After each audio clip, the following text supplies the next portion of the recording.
It's Thursday night, it's a kit room, it's 8:30. Neil's here, I'm here. How are you, Neil? I'm all good, James. A little bit tired, but can't complain too much. How are you doing? Not bad. Have you got over the Liverpool match yet? I was kind of over it after about 15 minutes. I don't hold on to these things too long, to be honest with you. The fact is, we put in a decent performance. We'll come on to Liverpool, but it was gut wrenching at the end. Well, we thought we were going to get a point that's taken away from us. It kind of reminds me of the Arsenal when we won the league, when the last minute winner. So I'm not too gutted.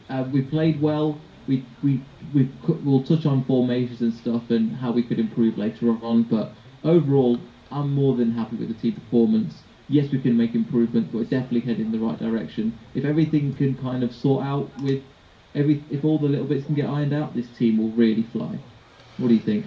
Yeah, totally agree, and we'll touch that when we go over the Liverpool match. I just want to start off with the walk for Vichai. Obviously, it's the awful anniversary coming up. So the same guys that organised it last year are doing the walk again. Us guys at 100% are all going to be there. I presume you'll be there.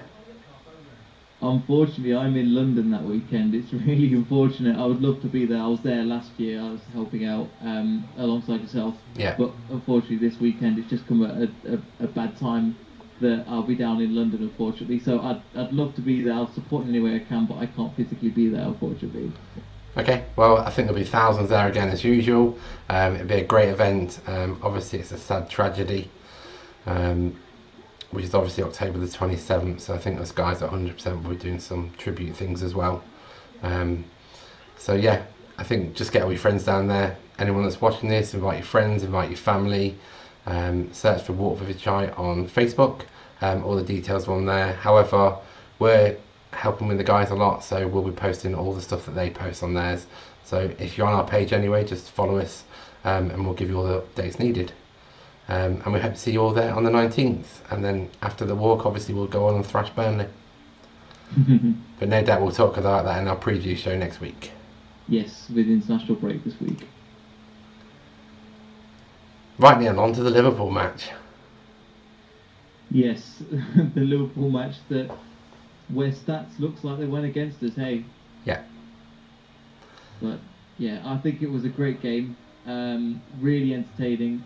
Liverpool did miss a lot of chances, yeah, but again, I think defensively we looked solid. yeah, Really, really solid. Something we're going to come on to it in a bit. yeah, But overall, just apart from that penalty and match of the day was on our side, we can't really complain too much, to be honest. Going away to the team that looks like they're running away, going to win the league. So, and to lose 2-1 for a last minute penalty, to just hold on in there, I can't really complain too much. Yeah, it was a dodgy penalty. I think we can all say that, yeah. apart from if you're a biased Liverpool fan. But apart from that, the stats in this case don't show how well we played. And yes, we've sacrificed going forward, but the defensive part is where we really need to strengthen. And that's kind of where I believe we stuck out in this match. Yeah, for me, I think overall it was a great performance, I thought, by us. Went down early on, always going to happen. They're just wave after wave of attack, 18 shots, 8 on target. Funny enough, I was talking to a Liverpool fan after the match, and they were saying one of these days their shots on target are all going to come up, and they're going to hammer someone. But for me, again, their shots on target, although there were shots on target, none of them seemed to trouble Casper that much. But I think our defence was unbelievable. I want to, before we start talking about the defence, because I think the defence gets better every week we play. Dennis Pratt was amazing. His passing, his vision, his ability, it just gets better and better and better as the game's gone on.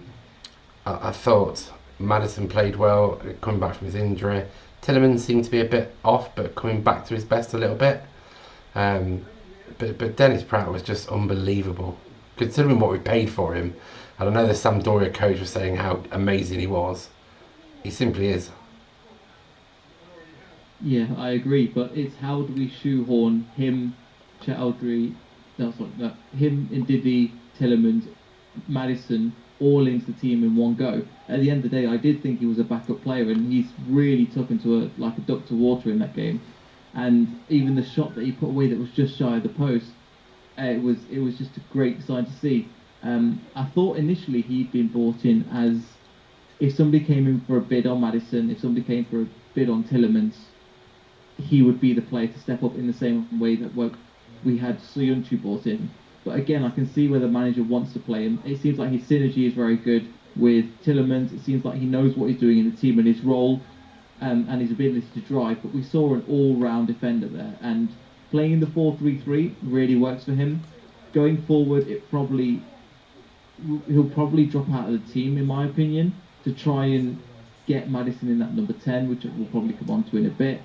But overall, yeah, I can't really complain too much. He was, fantastic all over the pitch, putting tackles in where he needs to, trying to see the passes. He's absolutely phenomenal on the ball.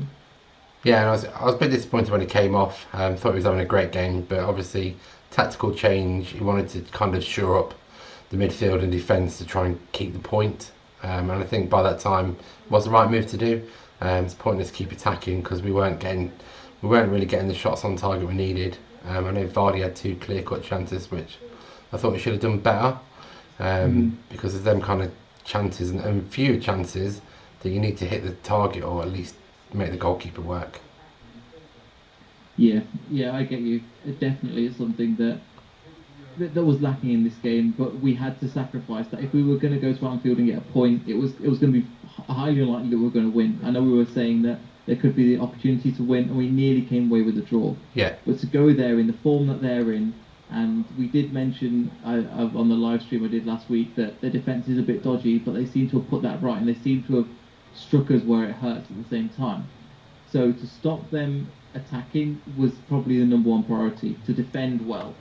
Then if we can push on and go for the attack, we would do. And that's why Rodgers made the change at, I think, 70 odd minutes, to change to a diamond and get Perez and Vardy together and push on forward. The issue is, unfortunately, that we didn't quite get the result we wanted. But again, we're not going to demolish these teams. It's a team that's arguably one of the best teams in Europe at the moment. Yeah. And to go toe-to-toe with them at their ground, I mean, I've said it before, but it's only looking up for us. Yeah, totally agree. I thought overall we played well. I was a bit confused about Brighton coming on. I thought he had a great game, but he was whipping crosses in, and with Van Dijk in the middle, he's not the kind of person you want to whip crosses, because he's going to win it every time against Vardy. So I find that a bit strange about why he was whipping crosses in. He'd done better to come in on his inside and curl the ball in, because then you can get Van Dijk out of position. And maybe that's what they were trying to do. But there was a few crosses where I thought to myself, why are we just whipping balls in? Van Dijk was heading them straight out, which he was doing. So it was obviously a tactical move. But apart from that, penalty, I'm going to say it was a very, very soft penalty, in my opinion. However, I'm not going to complain about it, because these things happen. Move on. But I've seen our social media this week, Leicester fans moaning all the time around the cheated, the dived. But I also remember that when we won the league, Vardy was going down as easy as he did for probably 4 penalties that season. And he was branded a cheat, a diver and everything. But we won the league, so it don't really matter. But at the end of the season, where will Liverpool be? Be first or second. I think Man City this year are probably going to concentrate on the Champions League more than the league, because I think that's what Pep wants. But yeah, I thought Liverpool played really well. And to be honest, I don't know what you think, I think that they're the best team we've come up against. They just look a cut above everybody else we've come up against so far. Yeah, the closest it came to was potentially Chelsea for the first 30 minutes, half an hour that they played. Yeah. And that was some serious football. But again, we weren't quite secure in our defensive roles. They were throwing everything at us, and second half they did die off. But they kept coming, and again, it just shows second half Leicester always seem to turn up, and they always seem to come and press the ball a bit better and attack more and get themselves together. In regards to your point about Brighton, I think the issue that he had with Rodgers, is width. Yeah. So with Perez going forward and Barnes going forward, he realised that both fullbacks were really exposed, especially Chilwell. who was getting dominated by Alexander Arnold, and he's just turned 21. So you can imagine how much of an amazing career he's had at 21 years old. But so I think that he was brought on to kind of to get that ball in, but also to provide that defensive stability a little bit more that we were lacking. And then he changed it to the diamond, and that's what we pushed on through the middle, which eventually got us the goal. Yeah, totally agree. And I think, well, I love a diamond. Talk about it every week. 1-2. Yeah. So I think the formation worked. Combated Liverpool a lot. I think our defence was simply amazing. Essentially, there was loads of times when Chilwell was attacking and he was covering him. He was just clearing balls up. I think last season nobody knew what to expect of him. He's obviously spent a year training. He's come back stronger. He's come back better. He was a lot better. I thought Johnny Evans played well. Yes, there was that mistake for their goal. I'm not sure what he was doing for that. But yeah, he made a mistake, carried on, and just came back stronger. And I think that's really good. A lot of defenders go to Anfield making mistakes and crumble. But that's the experience we've got of Johnny Evans, just kind of in that back secure line, knows exactly what he's doing. And again, it was just that little mistake that he made, because I think he realised how quick Mane was, but it was just he got his feet wrong. Yeah. And he went to reach for the ball, he thought he could get it, and as soon as it went past him, you knew what was going to happen. Yeah. When you give these players of Liverpool's quality, or generally in the Premier League, a sniff on goal, they put the chances away. Yeah. Especially world-class players like Mane. I kind of could see that coming, that it was going to happen, but they coped with it. And again, there's been teams where we couldn't see a way back into the game. Yeah. This isn't one of the teams. You could feel the goal coming, and there was pressing and there was challenging for that second half to really go and try for that next goal. And we got it. And the more we do that, and the more we need to concentrate on those positives, the more this team's going to learn and adapt. And again, as you were saying, Liverpool are the best team we've faced by quite a while. Yeah. So it looks like they're going to win the league, even though we're saying that 8 matches in. I know. But long way to go. It's a long way.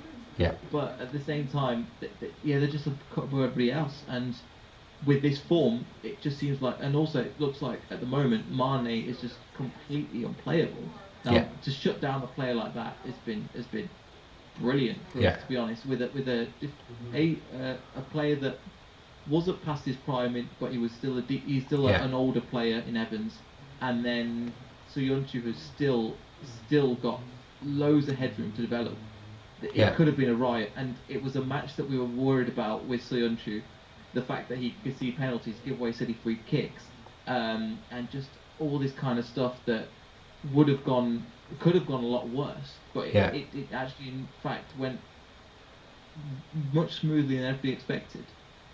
Yeah, I think you're right. I think we discussed this at the start of the season about Tielemans. Now he's got a target on his back because everyone knows how good he is.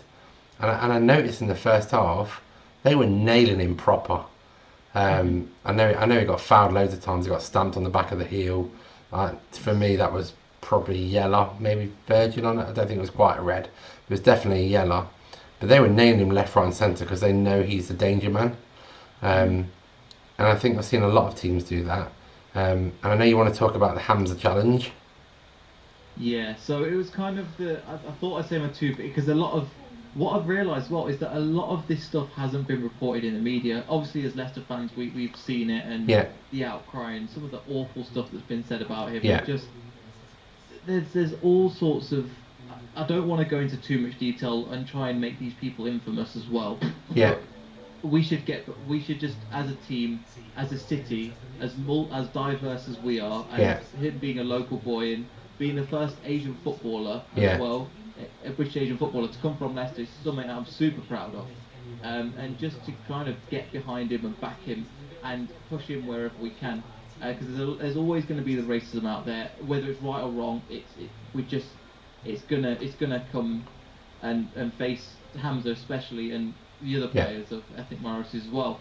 So the point was to kind of say there's no room for it in football, but the way we need to conquer it is not to start attacking these people back. Just ignore them, block them, and move on from it, and just kind of push Hamza and give him the freedom to be able to go, look, what you're doing is correct, what you're doing is right. We want you to make these challenges. Yes, it wasn't even intentional.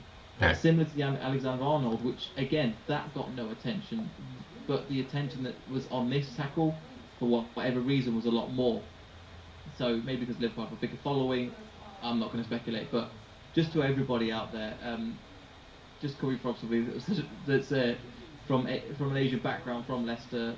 I know Hamza's from Leicestershire, but same difference. That we're super proud of him. We want to be behind him, and we just want the best for him and the team. And he's in this place deservedly.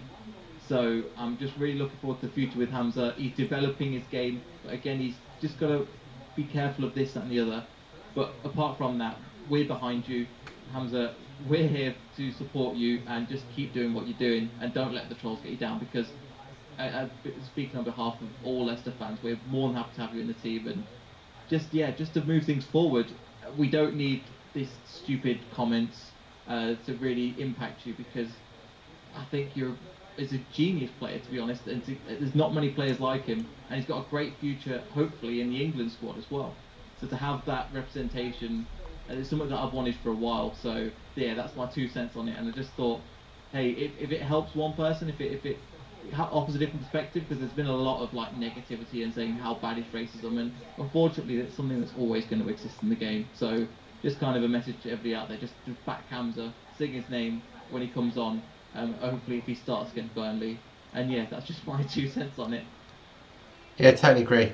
For me, challenge was probably, I don't think it was a red, it was definitely yellow, it was rash. And I think that's the only side of his game that he seems to let him down, are his rash challenges. I think it put a spotlight on the challenge because it was mentioned in the press conference afterwards. Liverpool have got millions of fans all over the world, and it put him in that spotlight probably in a wrong way. Maybe Liverpool's managing Klopp probably needs a bit more media training. Probably didn't mean anything by it. It was just angry after the match. That's how you get after a match. Scapegoat Yeah. As well. Let's not pay attention to the dodgy penalty, because obviously Klopp's seeing that back as well. Yeah. So what could we pick on? Because there wasn't really much else they could pick on. So you got, right, here's an opportunity to divert the conversation and steer it in another way. So I understand from Klopp's position, but at the same time, what may come of it because of this backlash. I'm not saying Klopp's to blame at all, but this kind of stuff is happening in football, and it's got to be stepped up. So hopefully the FA will get some kind of something to try and block these people or ban these people, and just say this is not okay in any ground, just because of the colour scheme. Yeah, and it's a bit of a shame, because I know that Sterling did loads last season to try and to help the footballing world, because I know that he has bad racism towards him, and he's tried to help. It's just another player that people just get on the back, and no reason at all apart from the skin colour. It's just wrong. It just needs to be not in this game at all. I mean, at the end of the day, they all play in blue, they all bleed blue. With Leicester City, that's what we are as a team. It doesn't matter what the skin colour is at all. And a lot of supporters around the world are like that. They don't mind that. Liverpool playing red, they think they're red through and through, and a lot of supporters are like that. And you get these minority trolls, as you said. They don't even hide behind their own pictures. They hide behind players' pictures. Their names are nothing. They're fake accounts, and it's just there to cause abuse to people. And it just needs to stop in football. We're here to watch the game. We're not here to basically look at what colour skin they're playing in. I mean, it doesn't bother me that Hamza's Indian. He's a great player. I judge him on how good he is. Yes, it was a rash challenge, but it's nothing to do with skin colour. That's how good he is. Same with all the players that we've got. No one, most Leicester fans I know don't really care what skin colour they've got. It's what they do on the pitch that counts, and I think that's what football's all about, is what you do on the pitch. Yeah, it's kind of on that. It's just he's Bangladeshi, so slightly different, but that's fair enough. But it's it's just for me, growing up and seeing all these Asian players that have kind of not quite made it, or just coming from Leicester, to have somebody from Leicester of my background that's getting into the team deservedly so. Yeah. It's just one of the things that I found really annoying when people are coming after him and talk about the colour of his skin. I was like, we need more of these people. We need more, people that are deserving to get into the team. And Hamza deserves to get into the team. I think we were saying this from last season as well. Yeah. And he finally had his debut, and he's doing brilliantly. Yeah. So just onwards and upwards with him, and just if Hamza is watching, probably not, but yeah, just keep doing you, and the fans will back you 100% all the time, and we love what you're doing already. Yeah, and if you are watching, Neel is very jealous of your hair. That's what I'm going to say. I can't grow an afro, but anyway, yeah. Yeah. So moving on, what I thought we'd do, because obviously we've got no match this weekend because the England games are on, and a lot of our players are all over the world on international duty. I thought we'd have a look at the season so far. 8 games in, so I've split it into attack, team play, defence. So we scored 14 goals, 1.75 goals per match, 93 shots, 28 on target, shooting accuracy 30%. We haven't scored a penalty. I don't think we've had a penalty yet, have we? Not yet. No. Big chances. So we've created 11 big chances and scored 14. So I think that's quite a good stat. Not hit the woodwork yet. So as far as attack goes, I think we're probably bottom half of the Premier League with shots on target shots, and that is a worrying stat. But when we do shoot, it seems to be on target. Some of it goes in. We seem to be doing quite well. I think the reason we are where we are is because our defence is amazing. Our defence is one of the best in the top 2 in the Premier League. I think I saw. Yes, I think for the Liverpool game it was top. Us and Liverpool were the same, which again is to be held in high standard as well. So it's something that the other teams haven't got right, especially if you look, for example, at an Arsenal, who, let's be fair, are quite lucky to be third. But at the same time, they are third, so fair enough to them. Yeah. But they've not got their defence right. We've got the defence right. It's only going to get better with time. I know we're saying it again and again, but it just needs to be reinforced.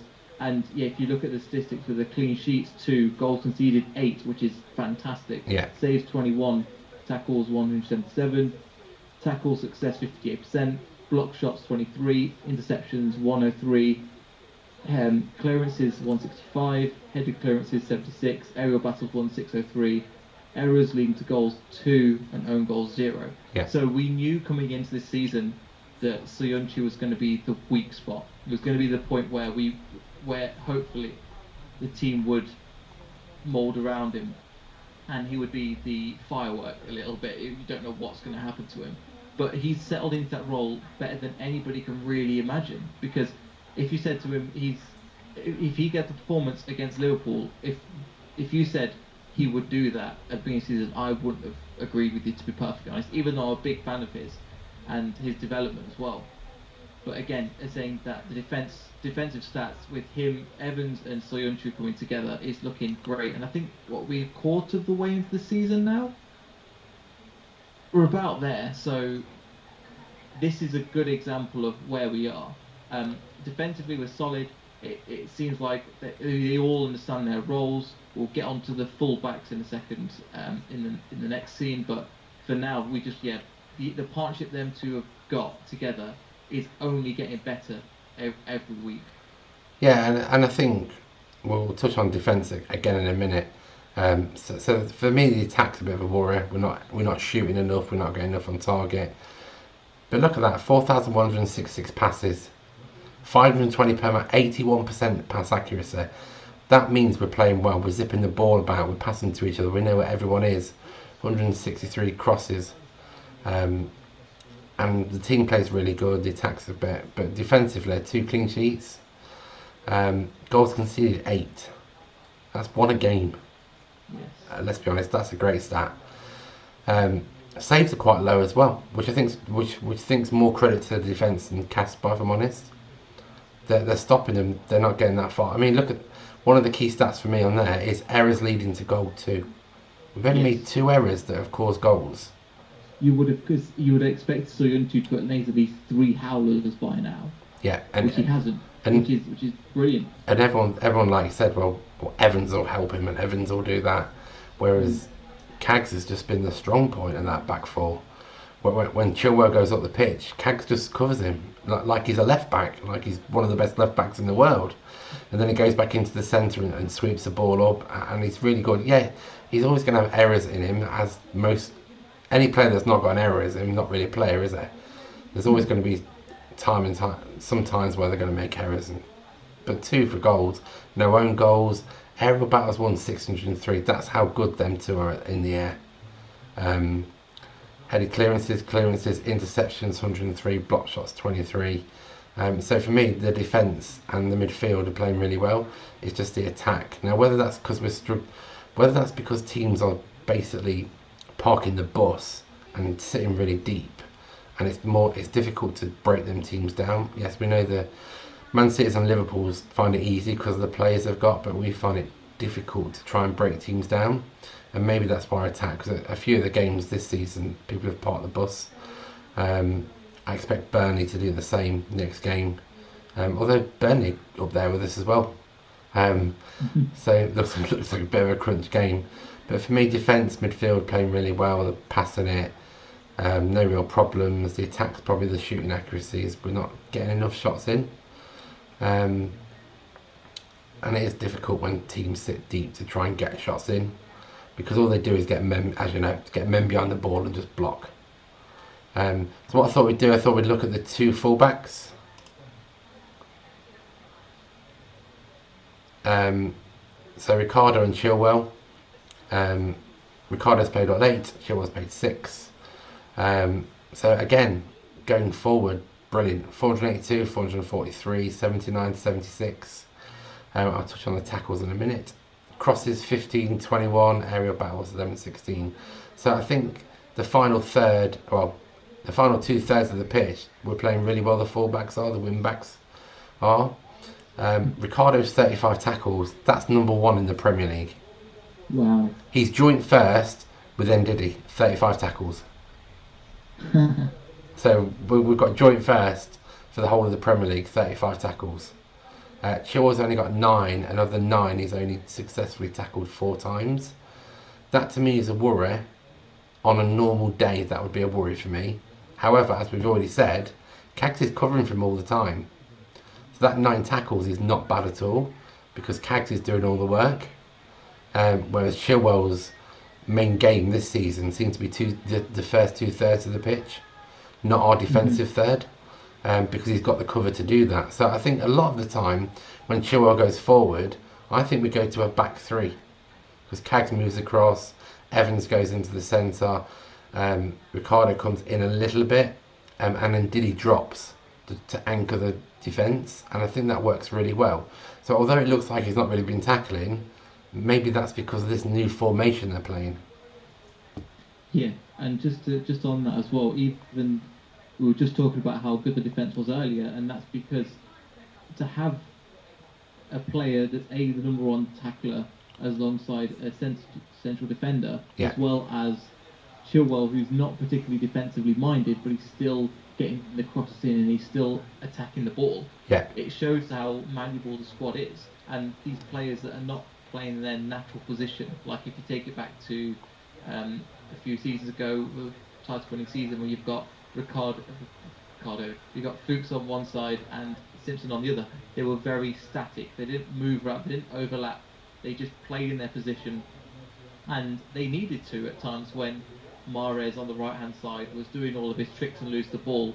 That's where Simpson would step in and just take on 2 players for himself, and be that position and really make that position his own. Now what's happening is that the fullbacks in this game and in this team have just been given a completely different role. So going forward, I think one thing you miss off there as well is that even then Ricardo has 2 goals and I think maybe a couple of assists to his name as well. Yeah. So he's looking an absolute dream player. Yeah. And it's something that James Justin can learn from, especially Chilwell can learn from as well. Yeah. So him being slightly older than them can really teach them the tricks of the trade, and it will just take time. For me, Chilwell just kind of looks like a confidence player. At times against Liverpool, Alexander Arnold is, again, amazing, but he did run Chilwell ragged. And I feel like when he gets this, and when he gets this kind of moment where he's like, oh, I'm not sure what to do, I'm not sure where to go, I'll play it safe. And he just plays it safe a lot more. where I think Rodgers will be trying to encourage him to go, right, I want you to go forward. I want you to try and attack the ball more. I want you to try and get past the play. If it doesn't work, cool, we've got the defensive to cover you behind. I think at times he's playing it a bit too safe. But when he is going forward, he's amazing. And if we can just kind of nail these little bits in, because again, the defence is there and we are kind of nitpicking. Because the team has been so strong. We've not had any howlers, we've not had any calamities majorly. But we've just had these little things can be improved on, and it'll only be good by the end of it as well. So here's to the team going forward. But again, with Ricardo looking absolutely on form, and Chilwell not looking as good but still looking decently, but with his age there's still so much to improve on. That's what's keeping us all very excited. The full potential of the squad has not been utilised yet. No, I think it's good to see that Ricardo's been called back up to the Portugal squad as well. Yeah. I thought that was a good thing. I don't think he'll play because obviously Barcelona right back plays, and he's always going to be first choice, isn't it? Because we all know about Barcelona and their kind of weight at international level. So for me, I think both players are playing well. I have noticed that a lot of teams are attacking down Chilwell's side because they know that Chilwell bombs forward a lot. But I think Rodgers has been very smart and moving Cags to kind of sweep up for Chilwell. And that's helped us a lot. So I think defensively we've done really well. I think for me, some games Chilwell I wouldn't play. I'd play Fuchs for his experience. But I think again both players really good. Chilwell probably needs to learn a bit more than Ricardo. But Ricardo I think is probably the finished product for what Rodgers wants. His forward runs, his goals. He's got so much confidence. And even his defensive skills this season I've seen have got a lot better than they were last season, and I've just been really impressed with him. For me, he's been probably one of the star people so far. Him and when I've seen Pratt play, they're the two ones, and Cags obviously that stick out a mile from the rest. As well. Yeah, so they all seem to be gelling together. To me, it seems more like the brotherhood that won the league, rather than last season. It seems very disjointed. They didn't seem to be all together as one team. But Rodgers seems to have galvanised them together and created this great brotherhood again, which we all know what they did last time. So I think, as you say, it's only good things this season. I can see us Newcastle game, someone got sent off, but I can see us whooping a few teams this season. Because going forward, we just look immense. And it's really good to go forward and not have to leave people back because your defence is a bit shaky. I mean, it's the kind of thing that Arsenal at the minute are trying to score more goals than they let in. That's not how you win tournaments and championships. Whereas I think what we've done, we've gone down the kind of what you call the Germany route.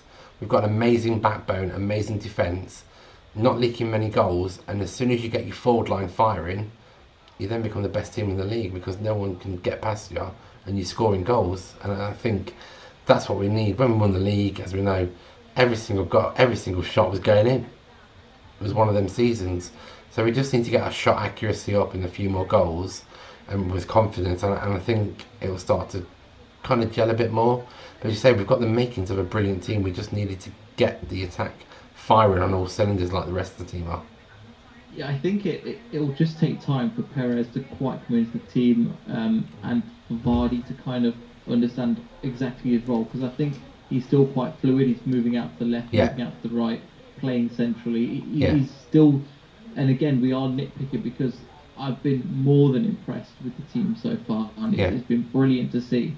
My only issue is, well, I think compared to the Premier League team, it's going to be a big ask. Regardless, we all knew this after that season happened. But what's happening now is that I believe this team can be better than the Premier League winning team because they're not aging. They've got so much potential, so many players that really kick into top gear as well. And as well, just we've got a better manager than Claudio Ranieri because Claudio had one tactic. Fred Torres got 3 or 4, and he knows how to switch the play against each opponent. And we're not just playing simple football. It all went for us this season, but now we've got a good bench as well. We've got a decent. If there was an injury to Vardy, if there was an injury to Barres, we might not have won. The Star did a line for it. With this, if Barnes gets injured, okay, then we have we've got Albright, we've got Perez, we've got Gray that can come off and Yeah. do a job. We've got these players that I have confidence in can come in and fill this role. Yeah. And so the potential is there. And Rodgers is doing a lot of things very similarly to when Ranieri won the league, where he's taking the focus off the players, he's letting them go play golf, he's creating the team dynamics are really good, and it's only going to end well for us. And again, for example, we've pointed out Chilwell here, but it's again still playing phenomenally well, and he's still 3 years younger than Ricardo. Who says he can't be like this in another 3 years? Because it's going to be amazing, to be honest. But again, for the team we have, for the age that they are, the future is looking bright. And if all players can go from even a Chilwell up to a Perez, to play the Pereira, up the extra 20%, this team will be immense, really immense. Yeah, totally agree. So it's been great talking again, Neil. Are you back next week? Because I know you're in the Czech Republic this weekend. Yes, I'm off to the Czech Republic. I was going to go see the England game, but I've got something else on. I'm going to another festival. But apart from that, yeah, just going to try and enjoy my time in Prague. And then apart from that, yeah, I'll see everybody next weekend for the Burnley preview. So if you are new here, give us a subscribe. If you give us a like as well, helps us a lot. Try and grow this channel as much as we can. And yeah, if you for more information, I'd say stay tuned or go to the 100% Instagram or Instagram at Leicester Fan TV, or go to Facebook at 100% LCFC. Yep, right. See you next week. All right, see you next week. Bye.